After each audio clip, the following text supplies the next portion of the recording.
as a leader, you are in charge of your well-being. Yeah. You're leading the organizations, yes, but you're in charge of your well-being. And a leader who's burnt out is actually a governance risk. To have a leader who's stressed, it's a serious governance risk. Governance is more than just policies and meetings. There's a lot more to do with the psychological well-being of the leadership. Yeah, how have you seen that play out? When people look at board members, they think the work happens in the board meetings.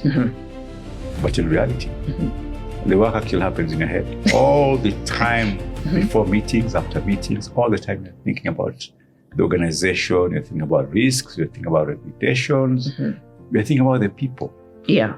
And you're thinking about sustainability of that organization. Many times we can make decisions that are technically right for the business. Very much aligned with the business. But the implications on the people are far wide. For example, you want to restructure business. Times are hard, like many businesses now are going through hard times. And one of the things they think about is, how can you make our businesses lean? And what does lean mean? Fewer people. Technically, that's a very sound decision for the business. Yeah. But you're impacting lives. Maybe we're going to declare a number of people redundant, 10, 15, 20 people. And if you look at the families that depend on them, So you must be prepared to make decisions without feeling guilty about it, but also being very empathetic about how you're letting these people go. What are some things that somebody needs to be working on themselves so that they manage that heavy load well enough? There are three things, I think. You must have peers you can confide in. So you must be very clear around your role. There's the governance piece of it, there's the management piece of it, where do you fall? And more importantly, you must create time for thinking. You should not be reactive. You must be very, very reflective when making decisions. How about the thinking that you do when you're not going for a board meeting? In your day-to-day, do you set aside time to just think? Personally, my Wednesday mornings, if you look at really my life is a bit structured. You're an accountant. Structured. So Monday, I wake up, I go to the gym. Yeah. Tuesday, I wake up, I go to the gym. Wednesday morning is my thinking. Yeah. I don't leave my bed until about 11. Wow. That is my thinking. People say, but thinking is natural. Yeah, you can think, but critical thinking is not natural. It's a process you must learn to go through.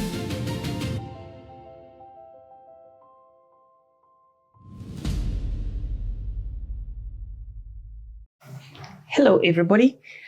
Welcome to yet another episode of Connecting Generations. And we are looking forward to having conversations that will enrich you, that will support you on this journey, regardless of where you are in your journey or position in the workplace. Today, I'm honored to have Mr. Steve Lugalia join us, and he'll be talking to us about wellness in the workplace at board level. And at at leadership, top leadership, the people who carry the weight of deciding how organizations actually go. The question to ask is, are they also well, and what are they doing about their wellness? And he will be enlightening us on that particular area of well-being. Karibu sana, Mr. Lugalia. Thank you very much, Shalom. Thank you. Introduce us. You could talk to the camera. Yes.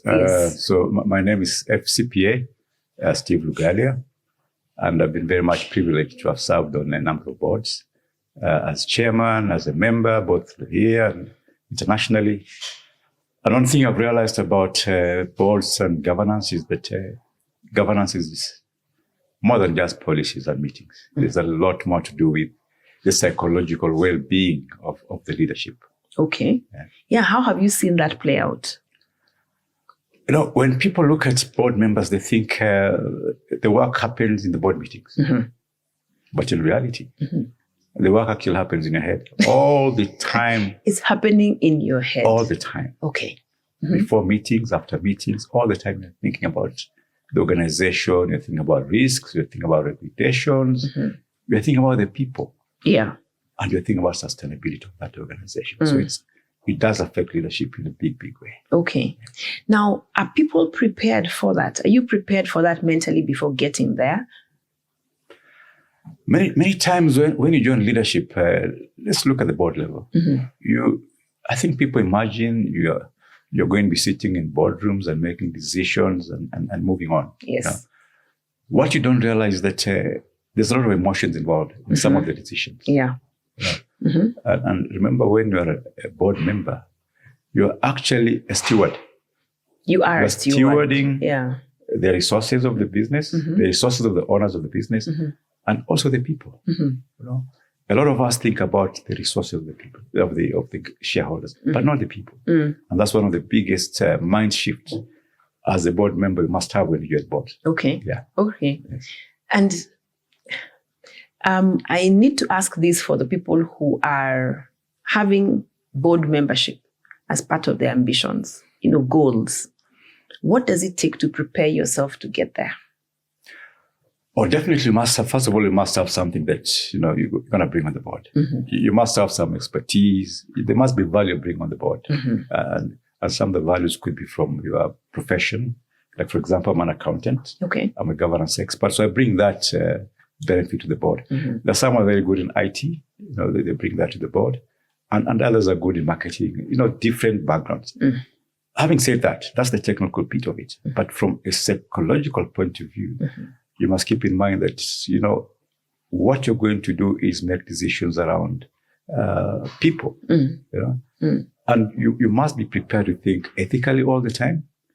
And you must be prepared to be very reflective whenever you make a decision. Yeah. Yes. Okay, so reflect on it and then think about the ethics. Think about ethics. What are the sort of ethical struggles that typically board members have? Yeah, there are many. And let me just mention just one. A few. Just a few. Many times we can make decisions that are technically right for the business. Very much aligned with the business. But the implications on the people are far wide. For example, you want to restructure your business. Times are hard, like many businesses now are going through hard times. And one of the things they think about is, how can you make our businesses lean? And what does lean mean? Fewer people. Technically, that's a very sound decision for the business. Yeah. But you're impacting lives.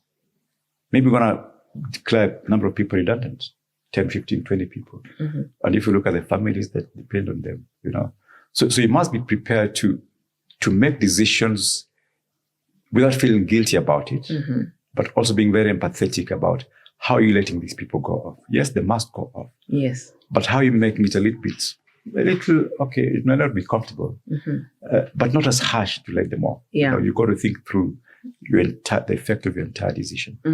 So you must be prepared to think that way. Yeah. As you go on board. Okay. Yeah. So there's ethics in terms of ethical decisions in terms of the impact it's going to have on people.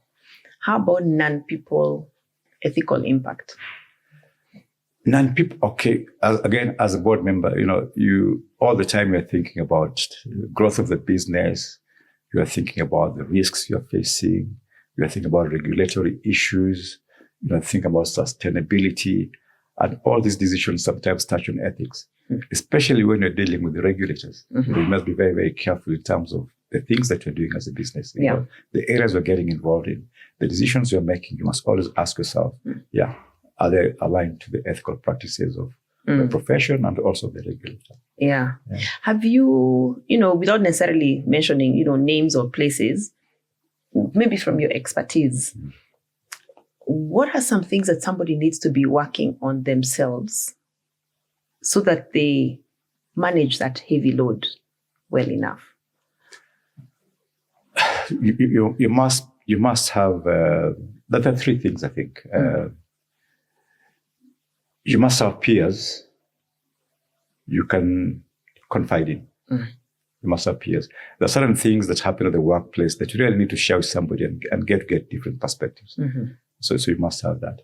And also you must be very clear around your role. There's the governance piece of it, there's the management piece of it, where do you fall?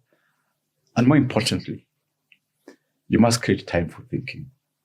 Okay. You must create time for thinking. You should not be reactive. You must be very, very reflective when making decisions. So that's why I say being a leader really is a full-time job. It's not just when you're having meetings, but all the time you're thinking through issues. Yeah. Maybe it's an issue that you've been referred to. Think through it. Be reflective about it. So create that thinking time before you make decisions. Yeah. So have peers. Have peers. Create time for thinking. Create time for thinking. And also, let's not forget, there's nothing bigger in life than your family and your health. Always bear that in mind. My family and health, that comes first. Yeah. So whatever you do at the workplace as a leader, make sure you've got time for that. Yeah. Time for your family, time for your health. Time for your family and health. So personal. We start with the person. Then have peers that you can have conversations with. And then the next one is make time for thinking. Yes. Have you personally struggled with any of those in terms of having the time to do all that? Because thinking almost requires you to be alone. Correct. Well, the others require you to be with people. How do you balance that? You must, as a leader, you must be very deliberate to create time for yourself. I remember I had a boss who for a long time, he used to take time off every week, you know. And when I joined, and people were like, "This guy is not. He doesn't do much work for this organization. He's lazy. He's always slacking." But later on, I realized that actually it was a very important thing, and because many times, as a leader, you feel like you want to give the institution as much as possible, and that means sacrificing a lot of your time and spending a lot of time at work. And you think by doing that, you're actually leading well. Forgetting that to lead well, first of all, you must manage yourself. And eventually, you can actually get burnout if you do it that way. And so later on in my life, again, I met another boss, and he had a policy that every week, you guys, you senior managers, every week, take an afternoon off. Whether you're going to play golf or do whatever, please just go and do it. Yeah. So you must get that time. Okay. To be yourself, to be on your own. Yeah. Yes. Are those the people you learned from? Big lessons I learned from those people. Okay. Big lessons. Don't push yourself too much, because as a leader, you are in charge of your well-being. Yeah. You're leading the organizations, yes, but you're in charge of your well-being. And a leader who doesn't, who's burnt out is actually a governance risk. To have a leader who is stressed. Yeah. It's a serious governance risk. Okay. Yes. Well, how long have you seen people then withstand that stress? Because they are working hard, they are a governance risk.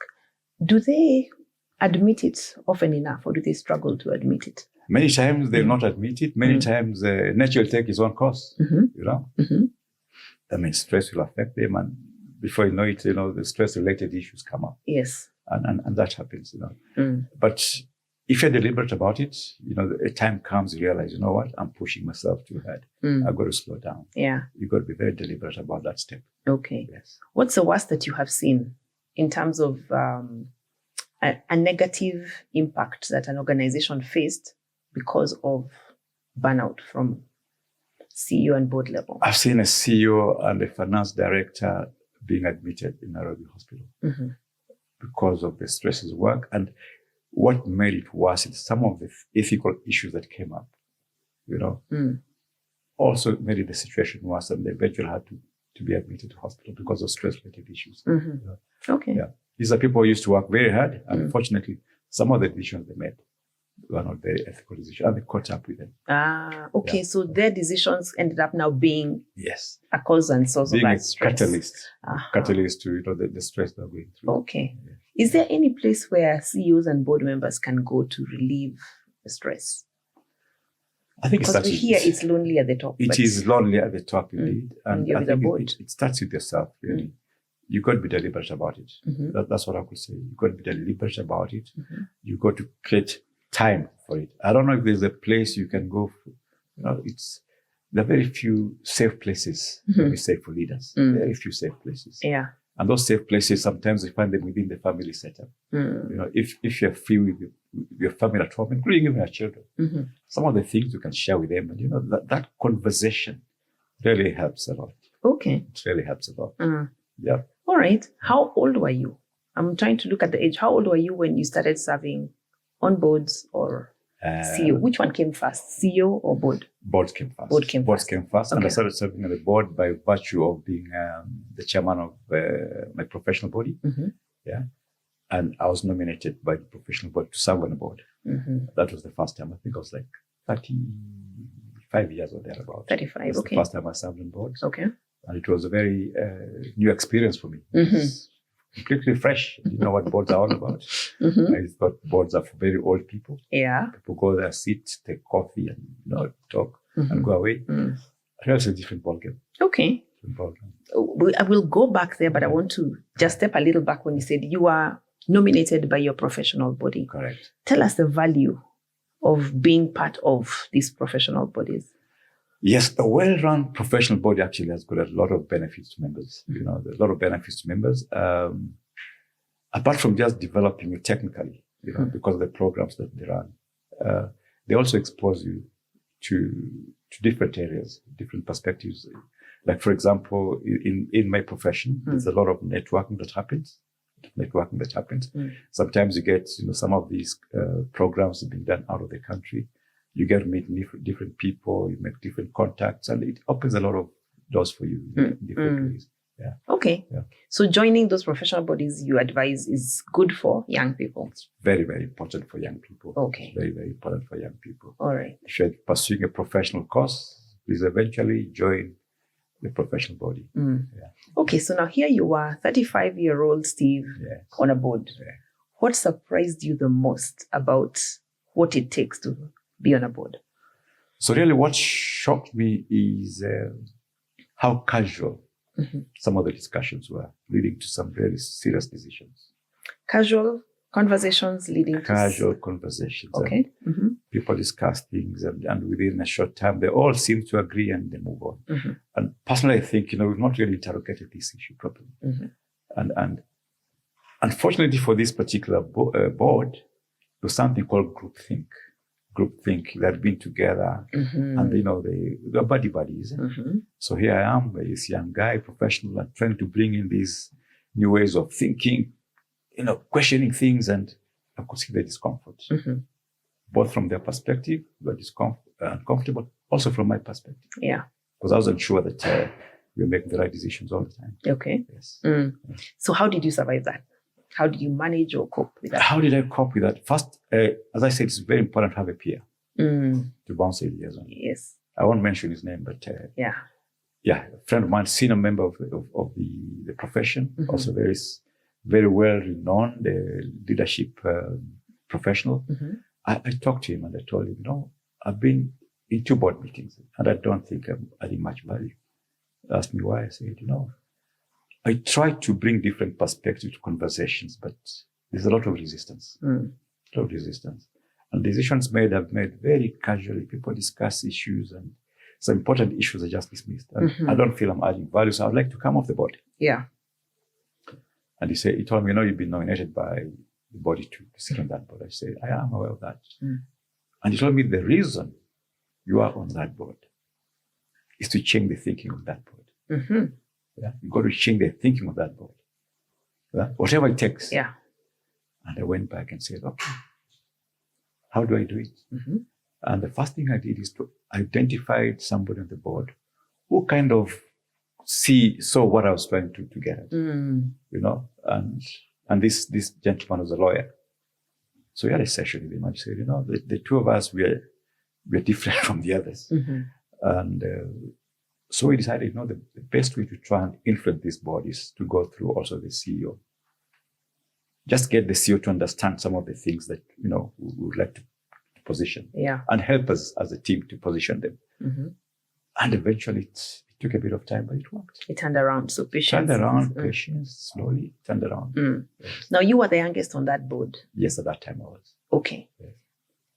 If you look at your life, let's say outside the board, your life outside the board, were there any indicators that you could have survived on a board leading older people? Outside, within the profession, I had some leadership responsibilities. And yes, I was, even where I was working, the organization I was working for, I had some leadership positions where my job was really to deal a lot with the young people, train them, mentor them, And yeah, so I had some skills around dealing with people. Let me put it that way. Yes. Okay.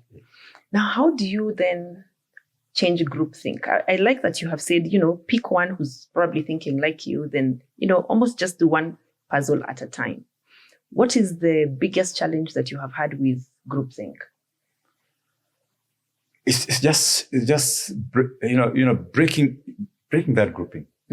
There'll always be a number of people on the board that, they have their conversations outside the meeting. They come into the meeting with with the views already. They've already made up their mind about certain things. I think it's to be persistent. To be persistent. I think as a professional, never be swayed. If you're doing the right thing, continue doing it. However much you're irritating people, just continue doing it.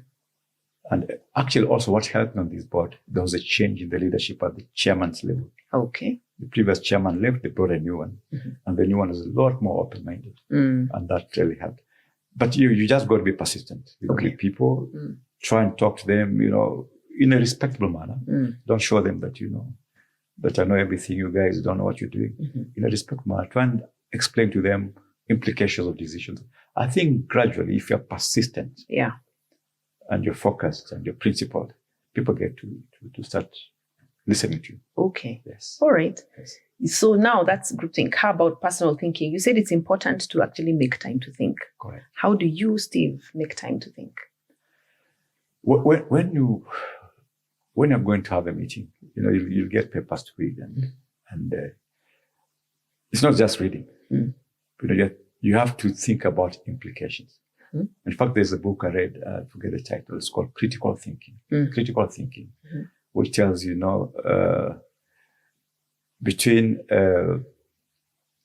before you respond to anything, there's that time when you become aware of the issue, and then you got to make a decision.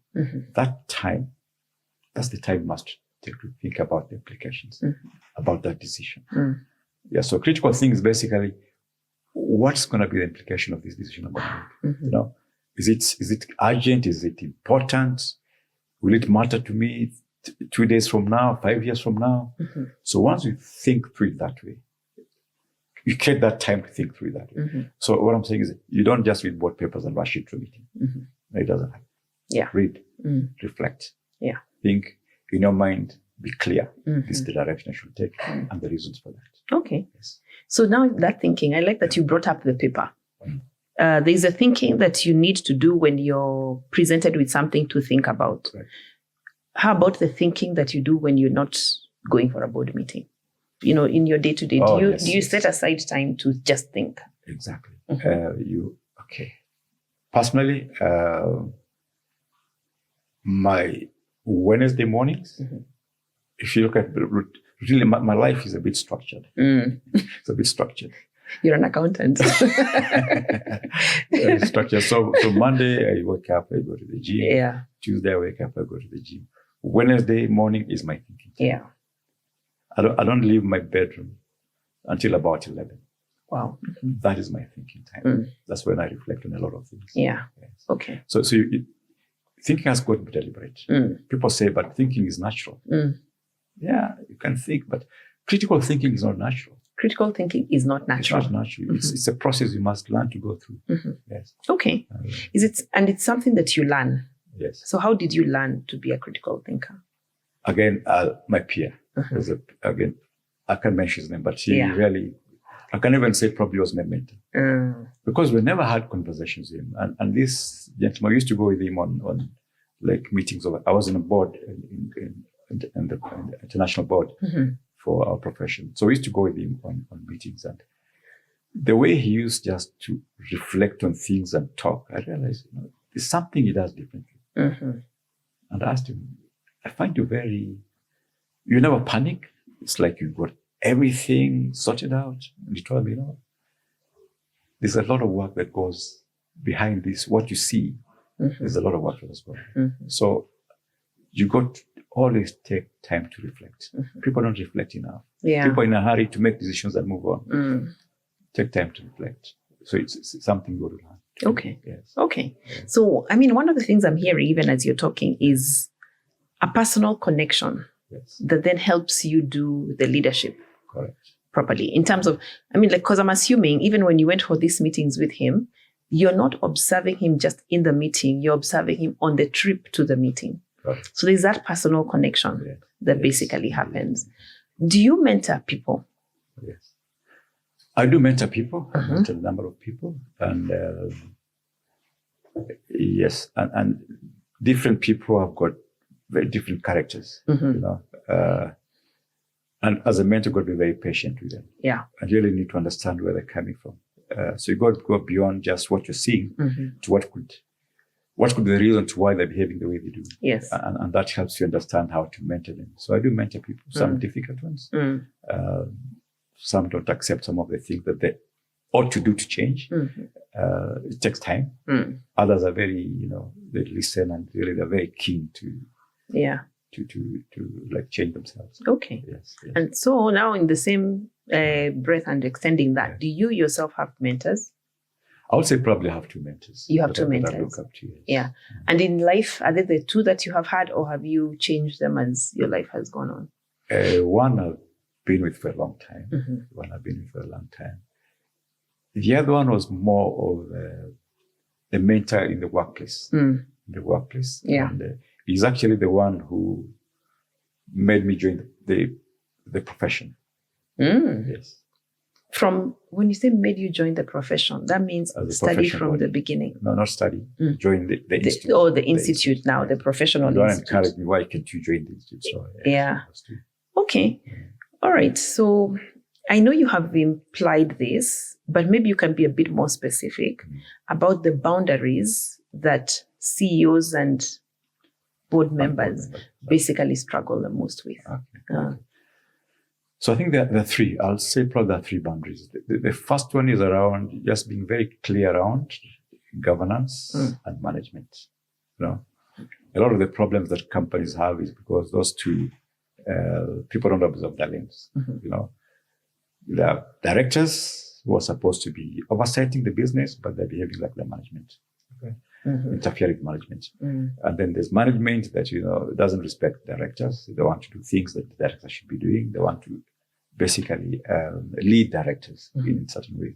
So that boundary must be very closely observed, between what is governance, oversight, and what is management. Okay. So this must be very clear. The second boundary is around, this is personal. There must be a boundary between your work and your private space. Your work life and your private space. That must be very, very clear. I give my employer so much, my family also, and make time for them. And then, of course, the third one, if you're a leader, is to be very, let's say, a board member. You've got to be very careful not to micromanage. Be accountable. Yes, you must be accountable, but don't micromanage. Again, that's another risk that leaders fall into. Yes. So those three boundaries. Yeah.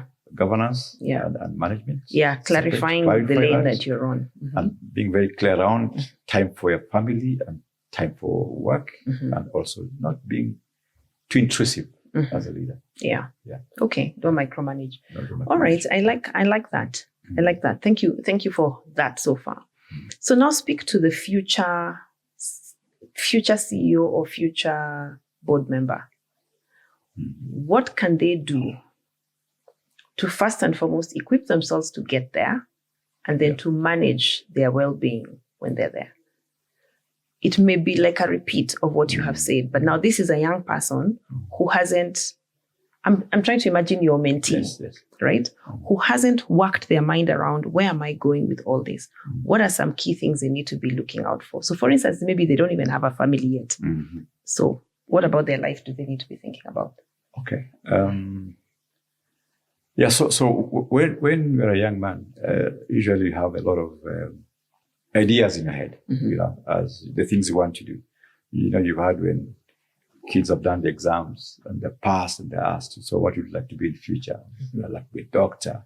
I'd like to be an engineer. I'd like to do this and that. Those ideas are good. Yeah. But as time goes by, you've got to identify what is it that you're passionate about. Yeah.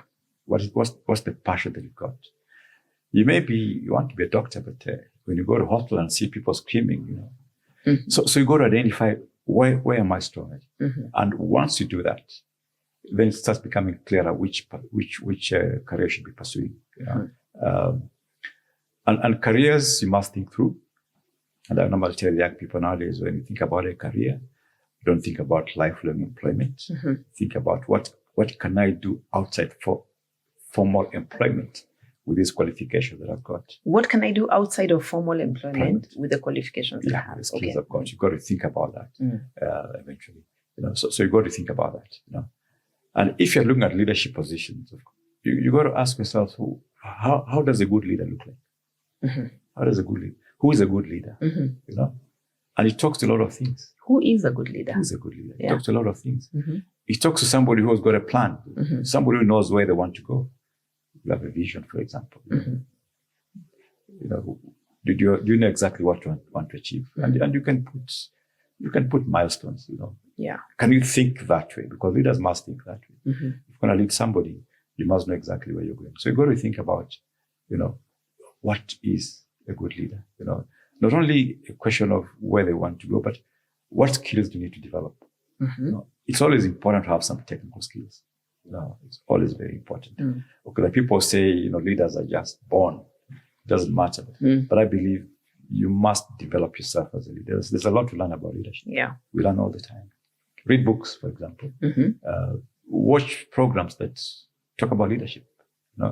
And meet people that talk about people who've made it and listen to them.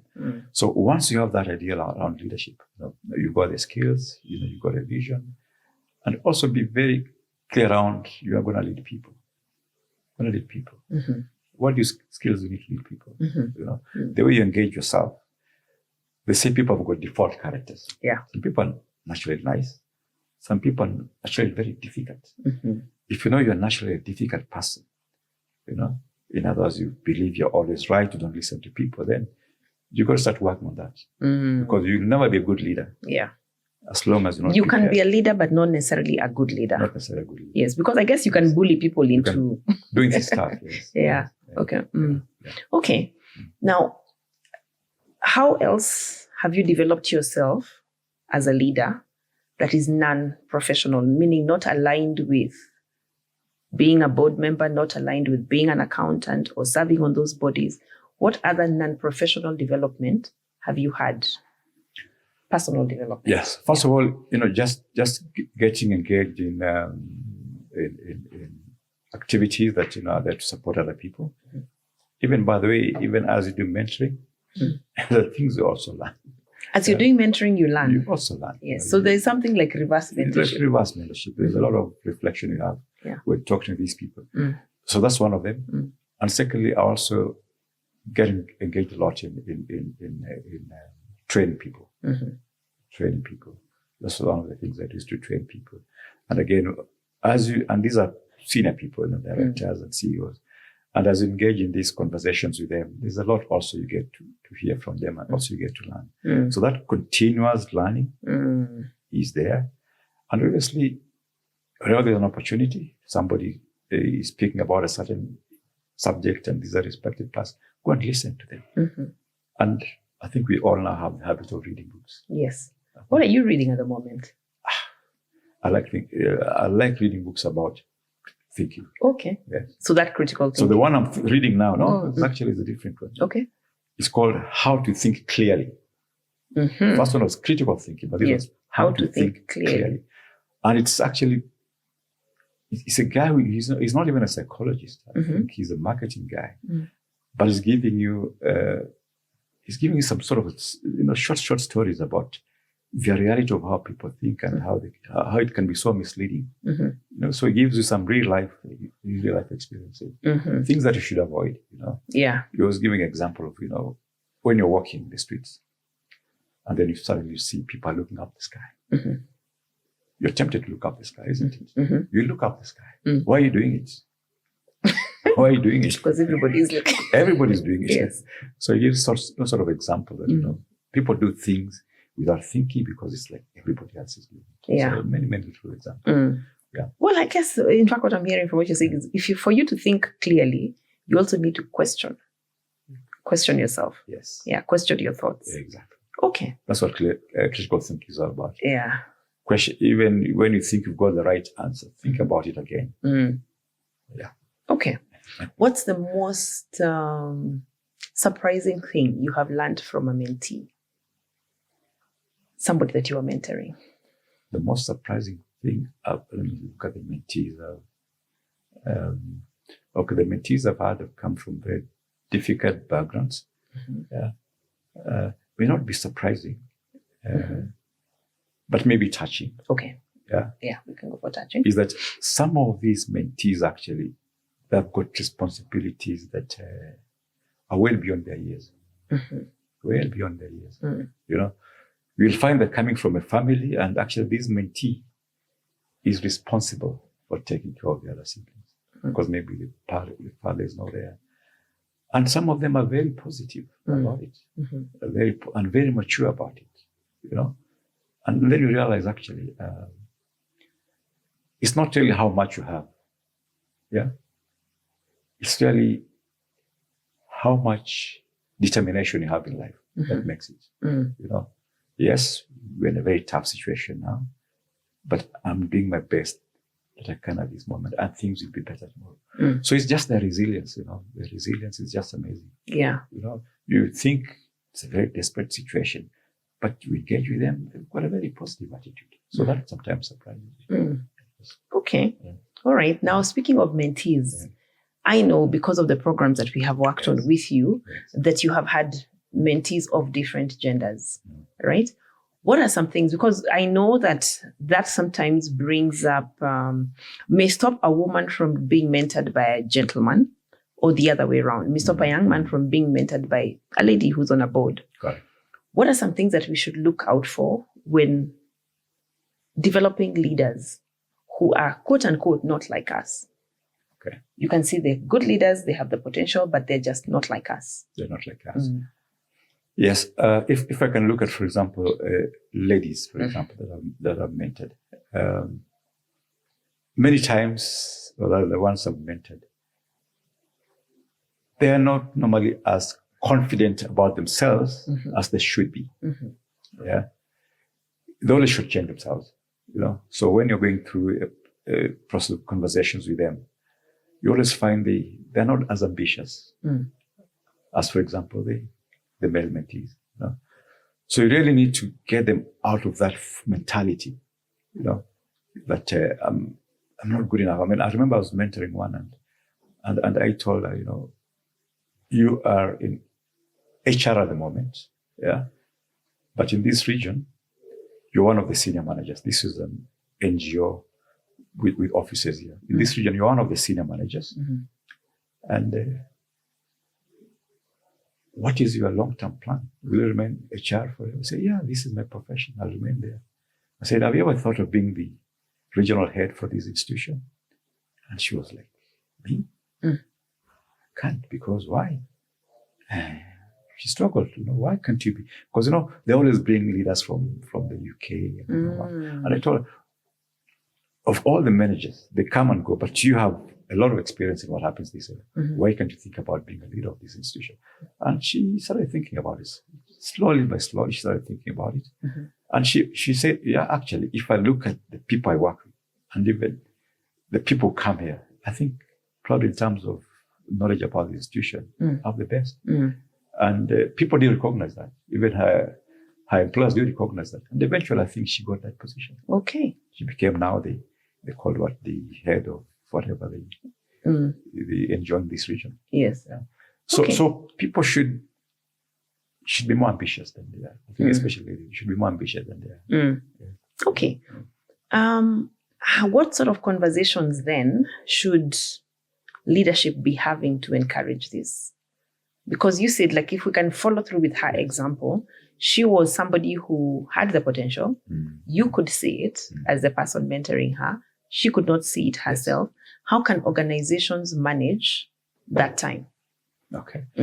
And shorten the time that it takes to actually realize. To realize that. Yeah. And I say, you know, And I believe most organizations now have leadership programs. You know, you must have a very, very clear pathway for your members of staff in terms of how you want to develop them, and you must be very deliberate about it. Yeah, how do you want to develop them, and you must very quickly be able to identify, you know, the areas that they're not very good in and the areas they're good in. See how can you then bring it up to that position where they can overcome their weaknesses.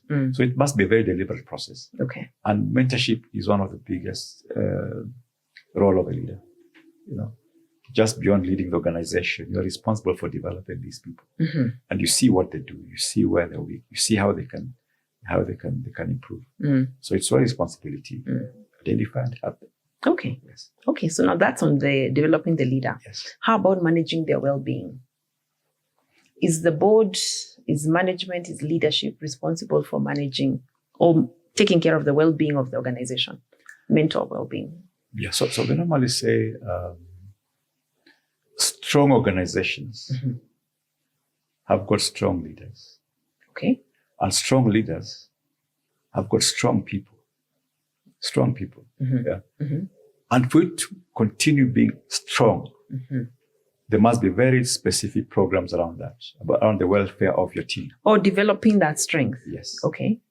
The welfare of that team is very, very important. So the strong people, they need to have, you know, you need to have, to think about their welfare, you know, their leadership issues around their leadership issues, their personal issues. So there must be programs within the institution that addresses that. Okay. Otherwise, eventually, you know, if you don't take care of that aspect of people, then stress sets in, or people burnout stress sets in, and before you know it, that strong team starts becoming a weak team. Yeah, the organization starts becoming weak also. Okay. Yes. All right. Yeah. So, dear leaders, what I'm hearing is that for you to grow, to be a strong leader, for you to actually get to the point where you're managing teams at that level, managing organizations at the level of being either a board member or CEO level, you have to first start with taking care of yourself, right? And then you need to have an idea of the boundaries that you're going to keep, not just around yourself as a person, meaning your time for yourself and your family, but also even your role in the office. You don't just go interfering with people's roles and think that that is going to help you grow. And I also had something about ego, like, I know you didn't specifically say it, but you mentioned leaders need to basically not think that they are it. They're the only ones with all the right answers. They may lead, but they wouldn't necessarily be a good leader, right? Is there anything else you'd like us to talk about that we have not mentioned? So leaders need to think beyond their titles. At one point, you know, that title will drop off. That leaves you. So what can you do with all the knowledge that you have? Think of mentoring. Think of mentoring young people into those positions. Think of your life beyond leadership. What do you want to do? Yeah. You know, and mentoring is one of the most important things that you must do as a leader. And I'm not just talking about professional mentorship. I'm talking about mentoring somebody wholesomely. Yeah. Yeah. Including what's best in terms of their personal life. Okay. All right. Thank you very much. I'm thinking that this is not the last time we're going to be having this conversation, because I'd like to almost do a sort of like leadership training masterclass type of conversation, and I will invite you to do that. You never mentioned play. I think the only playful thing that you mentioned was golf, right? Yes. I don't know how much else board members play. I don't know how much else CEOs at that top level play. We have a game that we play. Okay. Right? So I'll ask you to spin the wheel, and wherever it is that you're going to land, you will pick a corresponding card, and we can then answer the question. All right. All right. Feel free. So I can do either way. It doesn't Whichever matter. way you want to spin it. This. There you go. Sing it. No, never have I ever. Right? Never have I this one. ever. Never have I ever. You don't want me to look at that? I'm removing the one that your colleague used. Okay. You have to shuffle them. Okay, I'll be fair. You'll speak and I'll ask you the questions. Yeah. I'll ask you the questions.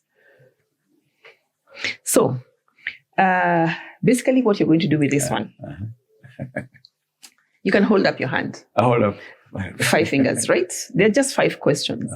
Now, if you have never done I know that. whatever I'll mention, Okay. you will leave the finger up. I'll leave the finger up. Yes. But if you have done it, I put it down. you put it down. Okay. Okay? So, never have I ever gone to a party I wasn't invited to. You haven't? No. Wow. Never have I ever read an entire book in a day.